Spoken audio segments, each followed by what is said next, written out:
नमस्कार दोस्तों, तो आप सब कैसे हैं। आप सबका स्वागत करते हैं हम अपने चैनल वंदना काव्या में। तो आप सब कैसे हैं बताने के लिए हमेशा की तरह कमेंट बॉक्स में हर हर महादेव जरूर लिखिए। दोस्तों श्री शिवाय नमस्तुभे। दोस्तों आप सभी लोग जानते हो कि 30 जुलाई 2024 मंगलवार को है 10वीं तिथि। दोस्तों 10वीं के दिन का बहुत ही बड़ा महत्व होता है। इसी के साथ में दोस्तों इसी दिन किया जाने वाला पंडित जी द्वारा बताया गया 7 बेल पत्र वाला एक ऐसा नया उपाय बताया है जो कि बिल्कुल नया है और पहली बार बताया है। यह उपाय ज़्यादा लोगों को पता नहीं है, इसलिए हम आप लोगों को इस वीडियो में 10वीं के दिन किया जाने वाला यह 7 बेल पत्र वाला बिल्कुल नया उपाय यहाँ पर इस वीडियो में समझाने वाले हैं, ताकि आप लोग इस उपाय को करो और आपकी जो भी मनोकामना हो वह 10वीं के दिन पूर्ण हो जाए। तो दोस्तों इस 7 बेल पत्र वाले उपाय को आपको कैसे करना है, किसको करना है, किस समय करना है, तो यह आइए हम लोग इस वीडियो में समझते हैं। सबसे पहली बात दोस्तों, यह वाला जो उपाय है ना, यह उपाय जो भी व्यक्ति 7 बेल पत्र वाला उपाय 10वीं के दिन कर लेगा तो उसकी जो भी मनोकामना होगी वह पूर्ण जरूर होगी। उसके घर में धन समृद्धि जरूर बढ़ेगी, माता लक्ष्मी जी की कृपा जरूर होगी। इस बात का भी आप लोग विशेष रूप से ध्यान रखिएगा। तो चलिए दोस्तों समझते हैं इस 10वीं के दिन किया जाने वाला यह 7 बेल पत्र वाला बिल्कुल नया उपाय, जो कि पंडित जी ने अभी अपनी 7 दिन पहले की कथा में ही यहाँ पर बताया है। अब दोस्तों सबसे पहली चीज़ सीधी सी बात है, 7 बेल पत्र वाला उपाय है तो 7 बेल पत्र तो इस उपाय में हमें ज़रूरत पड़ेगी। अब उपाय किस समय करना है पहले आप लोग यह समझ लो। तो देखो उपाय को करने का जो समय है वह सुबह का समय है। किस समय है? प्रातः काल का समय। लगभग जितना सुबह आप लोग इस उपाय को कर सकते हो उतना जल्दी करना, अन्यथा आप लोग 12 बजे तक भी अगर आप लोग इस उपाय को करोगे तो चल जाएगा। यह वाला उपाय शाम के समय प्रदोष काल में नहीं होगा, इस बात का ध्यान रखना है ना। भले ही आप दिन के समय 12 बजे तक भी अगर आप लोग यह 7 बेल पत्र वाला उपाय कर लोगे तो भी चलेगा, कोई दिक्कत वाली बात नहीं है। और आपको इस उपाय को करने का जो फल है वह भी जल्दी मिलेगा और बहुत बड़ा होकर मिलेगा। तो अब दोस्तों बात आती है कि यह 7 बेल पत्र वाला उपाय 10वीं के दिन करना किसको है। तो यहाँ पर हम आपको बता दें कि घर में जो माताएं बहनें होती हैं ना, घर की जो बड़ी माता बहनें होगी उनमें से कोई भी एक माता बहन जो है इस वाले उपाय को कर सकती है। जरूरी नहीं है घर के सभी सदस्य को यह वाला उपाय करना जरूरी है।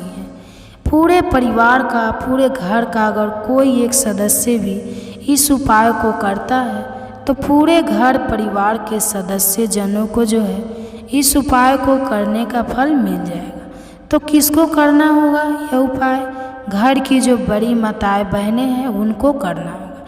क्या कारण है? क्योंकि घर की माताएं बहनें जो होती है वह घर की लक्ष्मी होती है, और जब घर की लक्ष्मी कोई उपाय करती है तो निश्चित सी बात है घर में सुख शांति भी आती है, धन समृद्धि भी आती है और माता लक्ष्मी जी की कृपा भी होती है। तो अब आपको यह सारी बात तो समझ आ गई होगी। अब हम जानते हैं कि इस उपाय को करने के लिए आपको क्या क्या चीज़ों की आवश्यकता। तो दोस्तों सबसे पहली बात तो 7 बेल पत्र वाला यह उपाय है 10वीं के दिन का, ठीक है। तो सीधी सी बात है 7 बेल पत्र तो हमें इसमें लगेगी ही लगेगी। और ना आप देखिए 7 बेल पत्र की आप पहले से यहाँ पर तैयारी करके रख सकते हैं, क्योंकि एकदम से हो सकता है कि आपको बेल पत्र ना मिले, क्योंकि 10वीं का दिन रहेगा। 10वीं का दिन रहेगा तो बेल पत्र आप लोगों को आसानी से कहीं से भी मिल जाएगी। मतलब आप चाहो तो यह उपाय के साथ बेल पत्र को कहीं से खरीद भी सकते हो, कहीं से तोड़ कर भी ला सकते हो, कोई दिक्कत वाली बात नहीं है।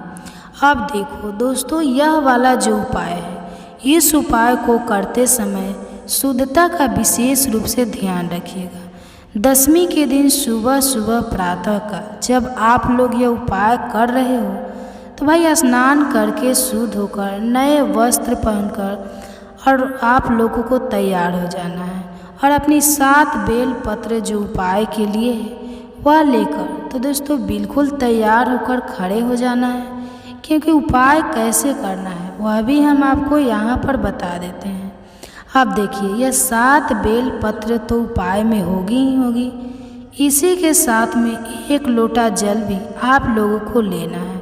वह कहाँ से लेंगे तो वह हम आपको बताते हैं, पर उस उपाय दोस्तों यह आपके घर से ही शुरू हो जाएगा और मंदिर में जाकर यह उपाय पूरा होगा। इस बात का भी आप लोग विशेष रूप से ध्यान रखना। तो जैसे ही आपके हाथ में जो है 7 बेल पत्र आ जाती है और 1 लोटा आप लोग अपने पास जल रख लेना। अभी आपको जल भरना नहीं है, मात्र खाली लोटा रख लेना है। तो करना क्या है, आपके पास 7 बेल पत्र है, 1 लोटा आपने रख लिया अपने साथ में। अब देखो यह 7 जो बेलपत्र है, यह 7 बेलपत्र अलग अलग जगहों पर हमें समर्पित करनी है। वह 7 जगह कौन सी है वह हम आपको बताते हैं। इसी के साथ में दोस्तों जैसा कि हमने आपको अभी बताया कि यह वाला जो उपाय है यह आपके घर से ही शुरू हो जाएगा। तो घर से शुरू कैसे होगा, इन 7 बेलपत्र में जो पहली बेलपत्र होगी यह आपके घर में ही एक स्थान पर चढ़ेगी, जो कि दोस्तों आपके घर का रसोई घर है ना। तो आपको क्या करना है, जब आप इस उपाय को करने की पूर्ण तैयारी कर लें, माताएं बहनें में से जो भी इस उपाय को कर रहा है, अगर वह इस उपाय को करने की पूर्ण तैयारी कर ले तो भाई उसको अपनी 7 बेलपत्र को लेकर सबसे पहले कहाँ पर आना है, अपने ही घर के रसोई घर में आना है। घर के रसोई घर में उस स्थान पर आना है जहाँ पर माताएं बहनें अपने घर में पीने का पानी वाला स्थान या पीने का पानी रखती हो, चाहे वह आपका हो, चाहे वह आपकी गुड़ हो, चाहे वह आपका गगरा हो, चाहे वह आपका मटका हो। जिस मटके में से या जिस स्थान में से आप लोग पीने का पानी लेते हो, जिस गगरे में से लेते हो, उसके पास यहाँ पर आप लोगों को आ जाना है और इन 7 बेलपत्र में से पहली बेलपत्र निकालना है और पहली बेलपत्र को अपने उसी परिंदे के पास में रख देना है। ठीक है, जिस परिंदे से या जिस गगरे से आप लोग पानी पीने वाले लेते हो और पीते हो, उस परिंदे के पास में आप लोगों को पहली बेलपत्र को समर्पित कर देना है। अंदर नहीं डालना है, जल के अंदर नहीं डालना है, उसी गगरे के पास में जहाँ पर आपका पीने का पानी रखा हुआ है उसी के पास में एक अच्छी सी जगह देखकर पहली वाली बेलपत्र को आपको वहाँ पर शिव जी का नाम लेते हुए समर्पित कर देना है। अब जो हमने आपसे बोला था कि 1 लोटा आप लोग रखिएगा, अभी खाली रखो। उस 1 लोटे को जो अभी आपके पास खाली लोटा रखा हुआ है, इस लोटे को आप अपने इसी गगरे में से पानी भर लो, जिस गगरे के पास में अभी आपने जो है इस बेलपत्र को समर्पित किया हुआ है। मतलब कि जहाँ से आप अपना पीने का पानी भरते हो ना, उसी पानी में से आप लोगे। तो यह 1 लोटा जल अब भर लेना है। पहले बेलपत्र को चढ़ाने के बाद अपना यह 1 लोटा जल आपको उसी परिंदे में से, उसी पानी में से भर लेना है, जिस पानी में से आप लोग पीने का पानी लेते हो और जिस पानी के पास में आपने यह पहली बेलपत्र को समर्पित किया है। अब आपने 1 लोटा जल भी भर लिया। अब आपके पास बची है कुल 6 बेलपत्र। अब इन 6 बेलपत्रों को कहाँ कहाँ पर समर्पित करना है वह आप लोग सुनो। तो देखो, इन 6 बेलपत्र और अपने 1 लोटे जल को तैयार करके आप लोग अपने घर से निकल जाना। अब जैसे ही आप लोग अपने घर से निकलते हो तो आपके घर के पास में जो भी एक बेलपत्र का पेड़ हो, जो कि बेलपत्र का बड़ा पेड़ हो, आपके पास 6 बेलपत्र है, 1 लोटा जल है, इनको अपने साथ में ही रखकर निकलना है। और जो भी एक बेलपत्र का बड़ा पेड़ आपके घर के आसपास जहाँ पर भी पड़ता हो, आपको वहाँ पर चले जाना है, क्योंकि 7 अलग अलग जगह होगी, 7 अलग अलग बेलपत्र हैं हमारे पास। तो पहली बेलपत्र तो हमने अपने घर के रसोई घर में परिंदे के पास समर्पित कर दी है।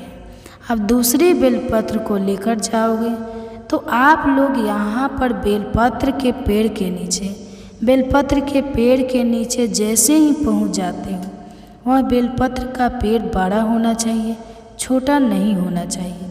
तो जैसे ही बेलपत्र के पेड़ के नीचे पहुँचते हो, अपना वह बेलपत्र मतलब दूसरे नंबर की जो बेलपत्र होगी उसे निकाल लेना और उसी बेलपत्र के पेड़ के नीचे शिव जी का नाम लेते हुए समर्पित कर देना।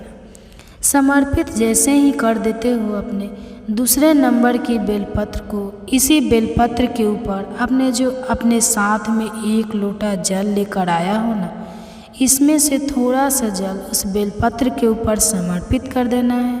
पूरा जल समर्पित नहीं करना है, क्योंकि थोड़ा सा जल आप लोगों को अपने लोटे का इसी बेलपत्र के ऊपर समर्पित कर देना है। जो दूसरे नंबर की बेलपत्र आपने पेड़ के नीचे समर्पित करी है, जैसे ही आप लोग थोड़ा सा जल समर्पित कर देते हो, अब वहाँ से भी आपको उठ जाना है।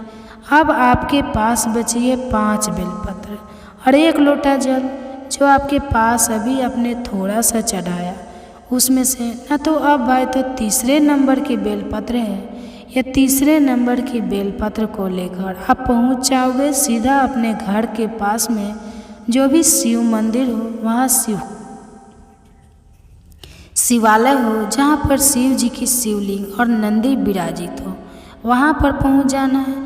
तो जैसे ही तीसरे नंबर की बेलपत्र लेकर आप भगवान शिव जी के मंदिर में पहुँचते हो, तो सीधा शिवलिंग के पास में नहीं जाना है।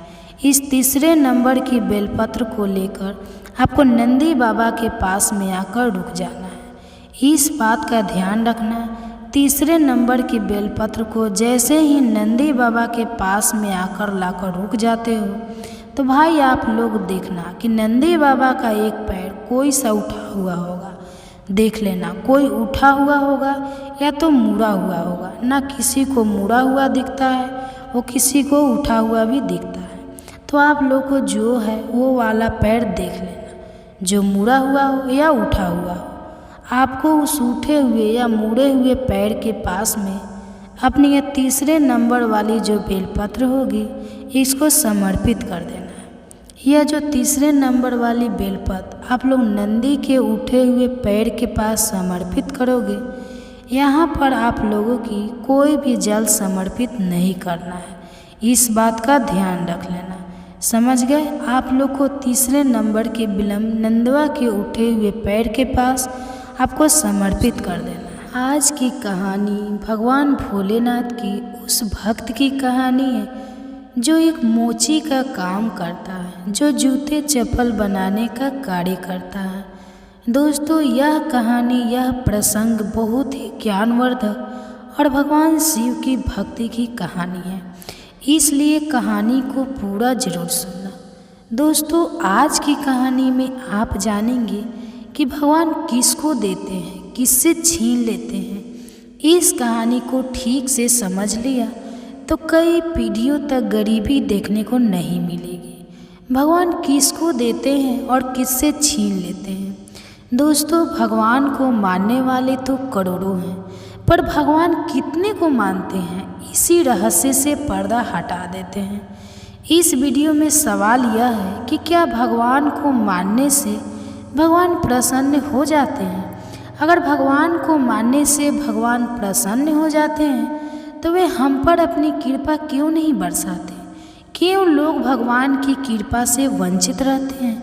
मुझे लगता है कि हम यह समझ नहीं पाए हैं कि भगवान हमसे प्रसन्न कब होते हैं और कब नाराज होते हैं। जिस दिन इस बात को समझ लिया, उस दिन भगवान की कृपा आप पर बरसने लगी। तो चलिए दोस्तों, कहानी बड़े ही धार्मिक है और इस कहानी से आपको कई सवालों के जवाब मिल जाएंगे। दोस्तों, यह कहानी है गरीब मोची की। किस तरह उस गरीब मोची को भगवान ने करोड़पति बना दिया, इस कहानी में आपको यह भी सुनने को मिलेगा कि भाई के साथ धोखा करने वाले को ईश्वर कौन सा दंड देते हैं। हमारे शास्त्रों में सबसे बड़ा पाप माना जाता है दूसरे को धोखा देना और अपने ही सगे भाई के साथ हथियारी करना, उसे धोखा देना, उसकी बेईमानी करना, उसका धन हड़प लेना जघन्य अपराध की श्रेणी में आता है।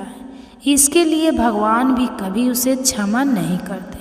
तो चलिए गौर करते हैं इस ज्ञानवर्धक प्रेरणादायक कहानी। दोस्तों, कहानी को शुरू करते हैं। एक समय की बात है, किसी मदनपुर गांव में एक मोची रहता था।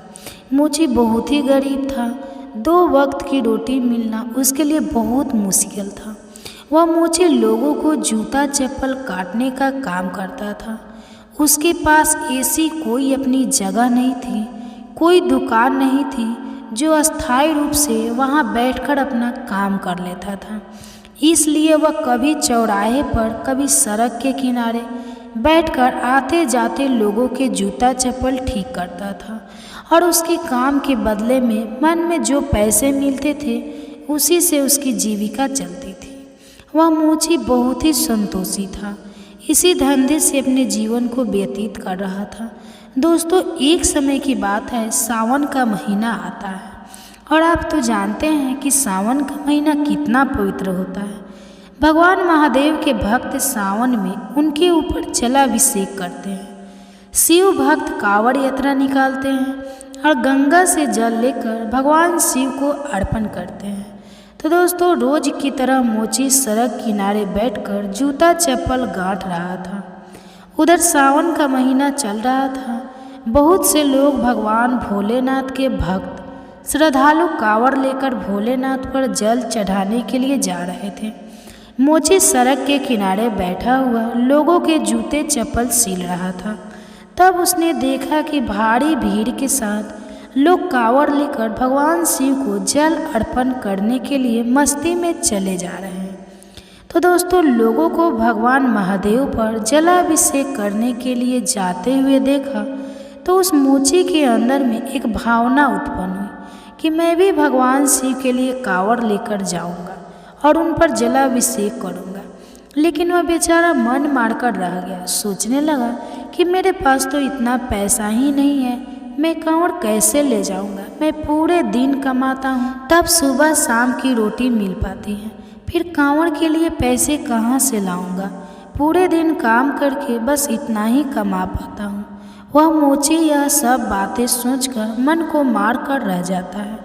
लेकिन भगवान भोलेनाथ के प्रति उसके मन में भक्ति का भाव जागृत हो चुका था। उसने यह फैसला किया कि मैं भगवान भोलेनाथ पर कांवड़ लेकर जाकर जलाभिषेक जरूर करूँगा, लेकिन अभी नहीं तो अगले साल जब सावन का महीना फिर से आएगा। तो दोस्तों, इस तरीक़ा से विचार करने के बाद वह अपने काम में रोज के काम में मस्त रहता है। लेकिन उसे भगवान शिव के प्रति उसके मन में भक्ति बढ़ती चली गई। अब तो वह सुबह शाम भगवान शिव की पूजा करता था और पूरे दिन सड़क किनारे जाकर के लोगों के जूता चप्पल सिलता था। एक दिन की बात है, वह मोच एक दिन कहीं जा रहा था तो रास्ते में उसे कुम्हार की दुकान दिखाई पड़ी। कुम्हार मिट्टी के बर्तनों को बना रहा था। उस मोची की नज़र पहुंचती है तो उसने देखा कि वहाँ पड़े गुल्लक रखी हुई थी जिसमें पैसे भरे जाते हैं। जब उसने गुल्लक को देखा तो विचार किया कि मैं रोज़ रोज़ जो पैसा कमाते हैं उसमें से 2-4 पैसे बचा कर मैं इस गुल्लक में डालता रहूँगा। इसी तरह से मैं 1 साल में इतना पैसा इस गुल्लक में जमा कर लूँगा कि अगले साल में भगवान भोलेनाथ पर कांवड़ लेकर जल चढ़ाने जा सकूँगा, उन्हें जलाभिषेक कर सकूँगा। दोस्तों, मोची न उस गुल्लक को कुम्हार से ले लेता है और गुल्लक लेकर अपने घर पर चला जाता है। घर आकर वह अपनी पत्नी से कहता है कि देखिए, हम गुल्लक लेकर आए हैं। पत्नी कहती है, जी इसका क्या करोगे। मोची ने अपने मन की इच्छा अपनी पत्नी को बताई। कहने लगा, फिर यह हम जो रोज़ पैसा कमाते हैं उसमें से आज से हम 2 पैसा बचाकर इस गुल्लक में डाल दिया करेंगे। धीरे धीरे गुल्लक में 1 साल में कुछ पैसे जमा हो जाएंगे। उसके बाद उन पैसों से हमें कांवड़ तैयार करेंगे और सावन के महीने में भगवान भोलेनाथ पर कावड़ चढ़ लेकर चढ़ाने जाएंगे। मेरे मन में भी भगवान भोलेनाथ को कावड़ चढ़ाने की इच्छा उत्पन्न हो रही है। दोस्तों, मोची की बात सुनकर उसकी पत्नी बड़ी खुश होती है और कहती है, स्वामी आज अगर ऐसी बात है तो अब से मैं भी आपके इस काम में सहयोग करूंगी। दोस्तों, अब तो वह मोची और उसकी पत्नी भगवान भोलेनाथ की पूजा करते हैं, पूरे दिन अपना काम करते हैं। शाम को जो पैसा कमाकर मोची लाता है उसमें से जो पैसे जो बचते थे उसे गुल्लक में डाल देता था। इस तरीक़ा से समय बीता चला गया और 1 साल के बाद में उसने अपने गुल्लक को भी भर लिया। इधर जब सावन का महीना आ जाता है तो सावन के महीने में हर साल की तरह भगवान शिव के भक्त अपने अपने कांवड़ लेकर के जलाभिषेक करने के लिए भगवान शिव के मंदिर की ओर चल पड़ते हैं। इधर मोची ने जैसे ही देखा तो उसने भी सोचा, अब इस सावन में इस साल तो मैं जरूर भगवान शिव के ऊपर कांवड़ में जल चढ़ाऊँ। तो दोस्तों, अब वह अपने घर पर चला जाता है और घर पर जा कर के अपनी गुल्लक को तोड़ता है। तो उसमें से जो पैसे निकलते हैं उन्हें ले जाकर बाजार से कांवड़ तैयार करता है। एक प्यारी सी कांवड़ खरीदता है और उसको बहुत अच्छी तरह सजाता है। फिर बड़े भाव के साथ गंगा स्नान करने के लिए जाता है। गंगा स्नान करता है और वहाँ पर अपने लोटे में जल भरकर उसे अपने कांवड़ में रखकर भगवान शिव का जलाभिषेक करने के लिए चल पड़ता है। अब तो दोस्तों, शिव के मंदिर की ओर वह बड़ा खुश होकर के शिव का गुणगान करता हुआ मोची चला जा रहा था। कांवड़ उसने अपने कंधे पर रखी हुई थी और बड़ी ही मस्ती में बड़े भाव के साथ निष्काम भाव से भगवान शिव के मंदिर की ओर चलता चला जा रहा था। दोस्तों, आपको बता दें कि उधर भगवान शिव और माता पार्वती यह दृश्य देख रही थी। कहते हैं, भगवानों की नज़रों से कोई नहीं बचा है, वह सबको देखते हैं। पर कुछ मूर्ख लोगों को लगता है कि चाहे कितना गलत काम करो हमें कौन देख रहा है।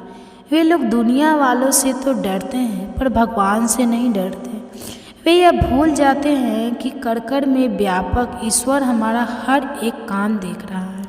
दोस्तों, भगवान शिव और माता पार्वती देख रहे थे तो पार्वती जी ने कहा कि हे प्रभु, देखो आपका कितना प्रिय भक्त है। 1 साल से बेचारा इस दिन के लिए पैसा जमा कर रहा था। 1 साल के बाद में पैसा इकट्ठा करके इसने कांवड़ बनाई है और आपके ऊपर जल चढ़ाने के लिए बड़े भाव के साथ चलता चला जा रहा है। तो दोस्तों, तब भगवान शिव कहते, हे पार्वती, देख तो मैं भी रहा हूँ, तुम सही कह रही हो। यह मेरा भक्त मुझसे मिलने के लिए 1 वर्ष से योजना बना रहा है, एक एक पैसा इकट्ठा कर रहा था। लेकिन अब मैं इस भक्त की परीक्षा लेना चाहता हूँ कि मेरा भक्त असली है या नकली। इसके मन में वास्तव में मेरे प्रति आस्था है या फिर ऐसे ही ऊपर से मेरा नाम ले रहा है। मैं देखना चाहता हूँ मैं इसके दिल में बसा हुआ हूँ कि नहीं। माता पार्वती ने माना किया, हे प्रभु, इसकी परीक्षा मत लो, बेचारा बहुत गरीब है। 1 साल से बेचारे ने पैसा इकट्ठा कर पाया है और आप परीक्षा लेकर उसे और भी ज़्यादा दुख दोगे। अगर वह परीक्षा में सफल ना हुआ तो बेचारा मन मार कर रह जाएगा और आपके ऊपर जलाभिषेक करने की उसकी इच्छा अधूरी रह जाएगी। भगवान भोलेनाथ कहने लगे, देवी आप चिंता क्यों करते हैं? हमारे जो भक्त हुआ करते हैं वह सच्चे भक्त होते हैं और मैं उसी वक्त की परीक्षा लेता हूँ जिस भक्त को मैं अच्छी तरह से जान लेता हूँ। उसके हृदय में जाकर के देख लेता हूँ कि इस भक्त के अंदर हमारे प्रति भक्ति है या नहीं है, इसलिए हमें इसकी परीक्षा जरूर करना चाहिए। पार्वती ने कहा, प्रभु जैसी आपकी इच्छा। अब दोस्तों, मोची तो झूमता हुआ भगवान भोले बाबा का कीर्तन करता हुआ कांवड़ लेकर चलता चला जा रहा था। इधर क्या होता है, भोलेनाथ बूढ़े बाबा का भेष बनाते हैं। जिस रास्ते से कांवड़ जा रही थी अपने अपने कांवड़ लेकर उसमें जल लेकर चले जा रहे थे। उसी रास्ते में जा कर के भगवान भोलेनाथ बूढ़े बाबा का भेष बनाकर बैठ जाता है। अब तो उस रास्ते से जो भी कावड़ वाला निकलता है तो भगवान भोले बाबा उससे पानी मांगते हैं कि भाई मुझे थोड़ा जल पिला दो, मैं बड़ा प्यासा हूँ, प्यास की वजह से मेरा दम निकला जा रहा है, कृपया मुझ प्यासे को पानी पिलाकर मेरी जान बचाइए। दोस्तों, एक न हीन बूढ़े आदमी को देखकर वे कंवरिया उसे देखते हैं और कहते हैं, कैसा पागल बूढ़ा बैठा हुआ है, कह रहा है जल पिला दो। इसे यह भी नहीं पता कि यह जल हम भगवान शिव पर अभिषेक करने के लिए ले जा रहे हैं। अगर यह जल हम इसे पिला देंगे तो भगवान भोलेनाथ पर हम क्या चढ़ाएंगे। अब यह बूढ़ा मरे तो मर जाए, हमें इससे कोई मतलब नहीं। दोस्तों, वहाँ से जितने भी श्रद्धालु गुजरते हैं, भगवान शिव बूढ़े बाबा के भेष में सबसे पानी का आग्रह करते हैं, मगर कोई भी उन्हें पानी पिलाने के लिए तैयार न होता है। उधर माता पार्वती भी देख रही थी, इतने लोगों में कोई भी मेरे स्वामी को जल नहीं पिला रहा है, कैसी भक्ति है। मनुष्य का दुख किसी को नज़र नहीं आ रहा है। दोस्तों, बहुत देर के बाद में जब वही मोची आता है जो भगवान की भक्ति में लीन था, और जैसे ही वह उनके सम्मुख आता है, भगवान के पास से होकर गुजरता है, बूढ़े बाबा के वेश में बैठे हुए भगवान भोलेनाथ उसे रोक लेते हैं और कहते हैं कि बेटा, मैं बहुत प्यासा हूँ, प्यास से मेरा दम घुट रहा है, अगर मुझे पानी नहीं मिला तो मेरे प्राण निकल जाएंगे, मैं मर जाऊँगा। मैंने कई कंवारियों से जल मांगा, लेकिन एक बूंद जल किसी ने मुझको नहीं दिया, मैं प्यासा मर रहा हूँ। कैसे यह भोलेनाथ के भक्त हैं जो किसी प्यासे को एक घूंट पानी भी नहीं दे सकते। बेटा, बहुत बड़ी मेहरबानी होगी अगर आप हमें यह जल पिला देंगे। तुम जिस लोटे में जल लेकर जा रहे हो, यह जल्दी मुझे पिला दो तो मेरी जान बच जाएगी। दोस्तों, बूढ़े बाबा की बात सुनकर मोची रुक जाता है और बूढ़े बाबा की ओर बड़े गौर से देखता है। सोचता है यह बाबा बहुत प्यासा मालूम पड़ रहा है, इसलिए जल मांग रहा है। जल तो मैं इन्हें पिला दूंगा, लेकिन यह जल मैं भोले बाबा के ऊपर चढ़ाने के लिए ले जा रहा हूँ। मैंने 1 साल से पैसे इकट्ठे किए थे, तभी कांवड़ सजा पाई है। बड़ी मेहनत की है और बड़ी खुशी से यह कांवड़ सजाई है। जल लेकर मैं जा रहा हूँ। 1 साल से मैं इंतज़ार करता रहा कि कब सावन का महीना आएगा तो मैं भगवान शिव के ऊपर जलाभिषेक करूँगा। 1 साल के बाद मेरा यह सपना पूरा हुआ है। दोस्तों, मोची उदास सोच विचार में डूबा हुआ था। इतने में बूढ़े बाबा कहते हैं, बेटा क्या सोच रहे हो, मैं प्यासे मरा जा रहा हूँ, जल्दी से पानी पिला दो, नहीं तो मेरी मृत्यु हो जाएगी। बूढ़े बाबा को पानी के लिए गिड़गिड़ाता आता हुआ देखकर मोची एकदम करुणा से भर जाता है। उसे तुरंत भगवान भोलेनाथ से क्षमा मांगी, कहने लगा, प्रभु मुझे माफ़ करना, मैं यह कांवड़ और जल अगले साल तुम पर चढ़ा दूंगा। फिर से पैसा इकट्ठा करूंगा, फिर से गुल्लक में पैसा जमा करूंगा, और अगले साल जब सावन का महीना आएगा तब मैं यह जल आपको अर्पित करूंगा। यह जल तो मैं बूढ़े बाबा को पिलाई देता हूँ। हे प्रभु, मुझे क्षमा करना, क्योंकि यह बूढ़े बाबा प्यास से व्याकुल होकर के मर रहे हैं और मेरा धर्म है कि मैं पानी पिलाकर इनकी बचाऊं। अगर यह जल के बिना मर जाएंगे तो मेरा आपके ऊपर जलाभिषेक करना व्यर्थ हो जाएगा। सर्वप्रथम मेरा धर्म है कि मैं इसकी जान बचाऊं। अगर पानी के बिना यह मर गए तो मुझे भारी पाप लगेगा।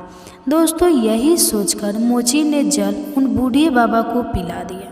दोस्तों, उसे नहीं मालूम था कि वह बूढ़े बाबा ही भगवान भोलेनाथ हैं, लेकिन उसने मानव सेवा की अपना सबसे बड़ा धर्म समझा और उन्हें पानी पिला दिया। सबसे बाद जब उनकी प्यास शांत होती है, मोची उन्हें प्रणाम करता है और कहता है कि बाबा, अब मैं अपने घर वापस जा रहा हूँ, क्योंकि अब मेरे पास भोले बाबा पर चढ़ाने के लिए जल तो नहीं है। कोई बात नहीं, मैं भगवान को जल अगली बार चढ़ा दूँगा। दोस्तों, यह कह कर कि वह मोची जो था वह अपने घर के लिए वापस चलने लगता है। जब भगवान शिव जो बूढ़े बाबा के वेश में थे, उन्होंने उसे रोक लिया और कहा कि बेटा रुक जाओ, तुम अपने घर जा रहे हो और घर कभी खाली हाथ नहीं जाते। जब भी आप घर जाए तो कुछ ना कुछ लेकर जाए। मैं तुमको कुछ दे रहा हूँ, इसे लेकर जाओ। मोची सोचने लगा, पता नहीं है बूढ़े बाबा क्या देंगे। जवाब दिया, ठीक है, जैसी आपकी इच्छा। दोस्तों, भोले बाबा ने बेलपत्र निकाले और उन बेलपत्रों को मोची को दे दिया और कहा कि यह बेलपत्र तुम अपने लोटे में रख लेना और लोटा ले जाना और शाम के लिए जहाँ तो पूजा करते हो उस जगह को लेप करके लोटे को बंद करके रख देना और दोनों लोग पति पत्नी उठना, पूजा करना। पूजा करने के बाद में यह लोटा खोल कर देखना। दोस्तों, भोले बाबा जो थे वह बेलपत्र देने के बाद में वहाँ से चल जाते हैं। कुछ देर आज आगे जाकर अंतर ध्यान हो जाते हैं और मोची जो था वह वहीं से अपने घर वापस आ जाता है। घर जाकर के अपनी पत्नी के लिए सारी हकीकत बताई। पत्नी कहती है, कोई बात नहीं, अगले साल भगवान शिव के लिए जल चढ़ा देना। तब मोची कहता है, प्रिय, जिन बूढ़े बाबा के लिए मैंने जल पिलाया था उन्होंने यह लोटा दिया है। आप इस जगह के लिए भी जहाँ पूजा करते हैं उन्होंने कहा कि एक जगह पर लोटा बंद करके रख देना। सुबह पूजा करने के बाद इस लोटे को खोल कर देखना। दोस्तों, वही हुआ। उसकी पत्नी ने जो जगह ली थी और लोटे को बंद करके उसी जगह पर रख दिया। सवेरा होता है और सुबह जब हुआ तो पति पत्नी जागने के बाद में स्नान ध्यान करते हैं और उसके बाद में पूजा करते हैं। पूजा करने के बाद आया जब मोची लोटा खोलता है तो लोटे को देखकर हैरान रह जाता है। उसने देखा कि लोटा सोने की मोहरे से भरा हुआ था। मोची ने जब लोटे में सोने की मोहर देखी तो उसकी आंखों में आंसू आ जाते हैं। वे दोनों पति पत्नी रोने लगते हैं, कहने लगे, प्रभु, यह तो अपार धन लगता है। भोलेनाथ ने हम पर कृपा की है। मोची अपनी आंखों से आंसू बहाते हुए अपनी पत्नी से कहता है, यह देख रही होगी, मुझे लगता है कि उन बूढ़े बाबा के भेष में जो भोले बाबा ही थे। मैंने वह जल भोलेनाथ को ही पिलाया था, लेकिन मैं पहचान नहीं सका। धन्य है प्रभु तुम्हारी लीला। उन्हीं की कृपा से बेलपत्र सोने की मोहरे में बदल गए। दोस्तों, अब तो मोची की श्रद्धा भगवान भोलेनाथ में और बढ़ जाती है। सोने की मोहर देखकर दोनों पति पत्नी बहुत खुश होते हैं और उसके बाद में उन्हें मोहरे को बेचकर मोची एक दुकान खरीदता है और दुकान में अपने जूता चप्पल का काम शुरू कर देता है। धीरे धीरे उसकी दुकान बहुत अच्छी चलने लगी। भोले बाबा की कृपा से धीरे धीरे उसने दुकान से इतनी तरक्की कर ली कि उसने बहुत पैसा कमा लिया। पैसा कमाने के बाद में उसने बहुत अच्छा एक मकान बनाया और बहुत अच्छा मकान बनाकर दोनों पत्नी पत्नी आनंद से उसमें रहने लगते हैं और भगवान भोलेनाथ की भक्ति में डूब जाते हैं, क्योंकि अब उनके पास पैसे की कोई कमी नहीं थी। दोस्तों, मोची पैसा वाला तो बन गया, लेकिन उसने भोलेनाथ की भक्ति करना नहीं छोड़ा। क्योंकि दोस्तों, कुछ लोग ऐसे हुआ करते हैं इस दुनिया में, अगर भगवान उनके ऊपर कृपा करते हैं और उनके घर में धन दौलत के भंडार भर दे तो लोग भगवान के ही भूल जाते हैं। लेकिन दोस्तों, उस मोची ने भगवान को भुलाया नहीं और दिन प्रतिदिन भगवान की भक्ति करता रहा। सारी खुशियाँ भगवान शिव उसके घर में देती रहे, सारे भंडार उसके भरते रहे। दोस्तों, इधर उस मोची का एक भाई था। उसके पहले से ही एक दुकान थी। उसकी दुकान बहुत अच्छी चल रही थी। अचानक उसने देखा कि सड़क किनारे बैठकर जो मेरा भाई रोज जूता चप्पल सीलता है, जिसको सुबह शाम की रोटी मिलना भी मुश्किल था, वह आज अचानक से इतना बड़ा सेठ बन गया। यह गरीब कितना बड़ा पैसा वाला कैसे बन गया। उसने दुकान भी खरीद ली और उसने एक अच्छा सा घर भी बना लिया। इसके पास तो बहुत पैसा है। अपने भाई की तरक्की देखकर उसकी छाती जल जाती है, उसके कलेजे पर सांप लौट जाता है। अपने मोची भाई की तरक्की को उसे हज नहीं होती है। अब वह इस बात से दुखी रहने लगा कि तेरे रात मन ही मन अपने भाई के बैर करने लगा। दोस्तों, यह स्वाभाविक है। अगर आपके पास धन अधिक हो जाता है, अच्छी कमाई होने लगती है, तो ऐसा करने वाले भी लोग बढ़ जाते हैं। दोस्तों, इस प्रकार मोची का भाई उससे जलने लगा। वह उसे किसी तरह से नीचे गिरा देना चाहता था। उसने क्या किया कि उस मोची के ऊपर चोरी का आरोप लगा दिया और गांव वालों ने से कह दिया कि इस मोची ने हमारी दुकान से पैसे चुराए, हमारी दुकान से जूते चप्पल चुरा कर अपनी दुकान में रख लिए। दोस्तों, गांव वालों ने उससे पूछा कि क्या तुमने चोरी की है, तुमने अपने भाई की दुकान से पैसे चुराए हैं। दोस्तों, उसका भाई भी वही खड़ा हुआ था। भाई कह रहा था, हाँ भैया, इसने हमारी दुकान से पैसे चुराए हैं और सामान भी चुराया है, इसलिए इतना बड़ा पैसे वाला बन गया है। दोस्तों, अपने भाई की बात सुनकर वह मोची रोने लगता है और कहता है, नहीं नहीं भाई, मैंने तुम्हारा कुछ नहीं चुराया है, ये तो बूढ़े बाबा की कृपा है, उन्होंने ही मेरे लिए सब कुछ दिया है। दोस्तों, उसने सारी बात बताई, सारी घटना जो कि कह सुनाई, लेकिन लोगों को विश्वास नहीं हुआ। लोग कहने लगे कि ये बूढ़े बाबा कौन है। मोर्चे ने जवाब दिया, बूढ़े बाबा अर्थात भोलेनाथ ने हमें सब कुछ दिया है। उसने बताया कि मैं भगवान पर जलाभिषेक करने जा रहा था, रास्ते में प्यासे बूढ़े बाबा मिले, मैंने उन्हें वह जल चढ़ा दिया। उन्होंने मुझे बेलपत्र दिए थे, वह बेलपत्र ही सोने की मोहरे में बन गए।